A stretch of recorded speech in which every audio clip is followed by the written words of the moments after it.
कंटाळास? खूप त्रास होतोय म्हणून हे सर्व सोडून कुठेतरी लांब निघून जावंसं वाटतंय ना? जरा थांब. तुझ्या बरोबर जेवढं वाईट व्हायचं होतं तेवढं होऊन गेलंय.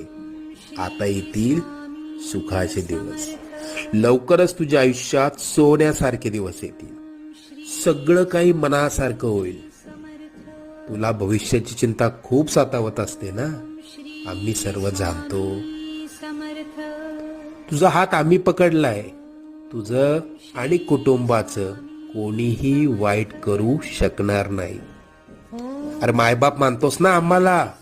मग तुला पैशांची गरज होती, आम्हाला सांगायचं ना? कोणापुढे हात पसरू नकोस. आजपासून आम्ही तशी वेळच येऊ देणार नाही. लवकरच मनात असलेली इच्छा पूर्ण होईल. येशील ना पेढे घेऊन अक्कलकोटला?